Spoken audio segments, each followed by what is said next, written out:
नमस्कार साथी, कैसे हैं आप लोग। आशा करता हूँ बहुत अच्छे होंगे। एक बार फिर से आपके सामने परसेंटेज के बहुत ही बेहतरीन प्रश्न जो पिछली बार कई परीक्षाओं में पूछे गए हैं। पहला प्रश्न है कि एक आदमी अपनी मासिक आय का 20% किराए पर, शेष 45% कपड़ों पर खर्च करता है और शेष आय बचाता है। यदि उसकी मासिक बचत 308 रुपये हो तो उसका मासिक वेतन ज्ञात कीजिए।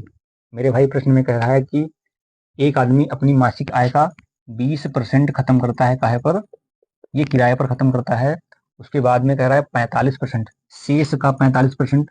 कोई राशि अपने आप में 100 होती है, 100 में से वो 20% खत्म कर रहा है काहे पे, किराए पे। उसके बाद में 80 बचा, शेष का कह रहा है, शेष का तो यहाँ पे प्लस, शेष 80 बचा। 80 का 45% ये काहे पर खत्म कर रहा है, ये खत्म कर रहा है 45% कपड़ों पर। तो यहाँ से कितना बनेगा, ये 0 से 0 कैंसिल, 2 से भाग करेंगे 4 बार, 2 से भाग करेंगे 5 बार, 5 से भाग करेंगे इसको 9 बार। यहाँ से 100 और माइनस ये 20 और 9 36, यहाँ से ये बनेगा 100 माइनस 56, तो यहाँ से आएगा 44%। हम निकाल रहे हैं कि ये 44% बचाता है, लेकिन प्रश्न में कह रहा है कि 308 रुपये बचाता है, यानी 44% किसके बराबर है, ये 308 रुपये के बराबर है। तो 1% किसके बराबर होगा, ये 308/44 के बराबर होगा। और अपन को मासिक आय निकालनी है, तो मासिक आय कितनी होती है, अपने आप में 100% होती है। 4 से भाग करेंगे 100 को 25 बार, 4 से भाग करेंगे इसको 11 बार, 11 से भाग करेंगे इसको 11 दूनी 22, 11 अट्ठे 88, 25 की गुणा 28 से, 25 अट्ठे 200 और 25 गुना 50 और 20 70। तो यहाँ से उसकी मासिक आय कितनी हो जाएगी, 700। यानी ऑप्शन नंबर डी हमारा बिल्कुल सही जवाब है। इसके बाद मेरे भाई अगला प्रश्न है, यदि राम की आय श्याम की आय से 70% अधिक हो। प्रश्न में कह रहा है कि राम की आय, ये राम की आय हो गई, उसके बाद में ये श्याम की आय। राम की आय श्याम की आय से 70% अधिक है, तो यदि श्याम की आय 100 रुपये मान लें, तो राम की आय इससे 70% अधिक है, तो कितनी हो जाएगी, ये 170 हो जाएगी। उसके बाद में कह रहा है कि श्याम की आय सोहन की आय से 30% कम है, तो यहाँ पर हम सोहन की आय लिख लें, ये सोहन की आय हो गई।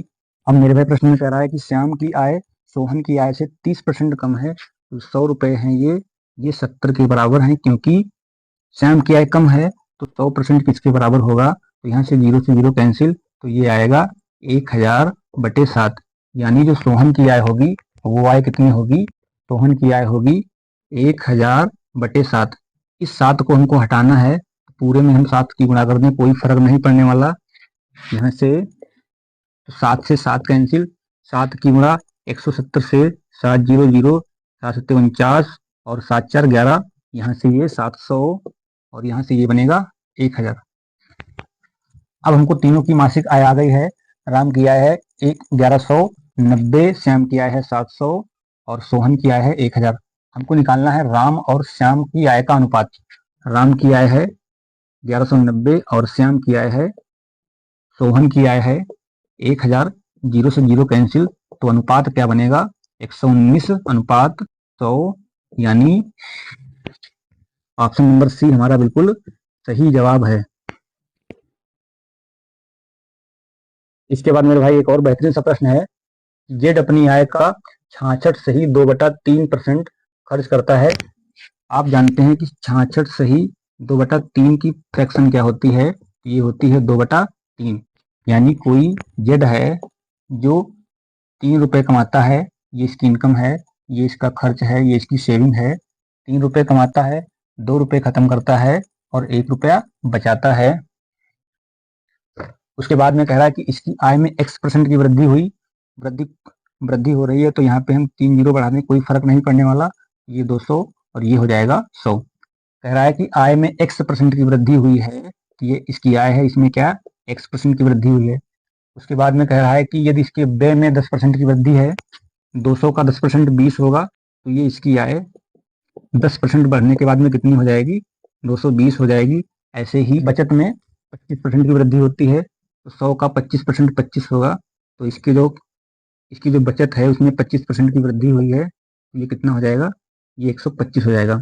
220 रुपये खत्म कर रहा है, यहाँ से 220 रुपये खत्म कर रहा है, 125 रुपये बचा रहा है, तो कितने रुपए कमा रहा होगा? 505, 224 और 213, यानी 345 रुपये कमा रहा होगा। तो इनकम में कितनी वृद्धि हुई है? पहले इनकम 300 थी, अब 345 है।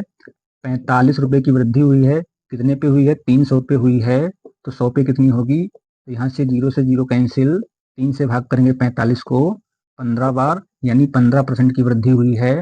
ऑप्शन नंबर सी बिल्कुल सही जवाब है। अगर मेरे भाई वीडियो पसंद आया है तो वीडियो को लाइक करें, शेयर करें, और अगर आपका कोई प्रश्न है तो कमेंट बॉक्स में ज़रूर लिखें, उसका जवाब देने की हम ज़रूर कोशिश करेंगे। बहुत बहुत धन्यवाद।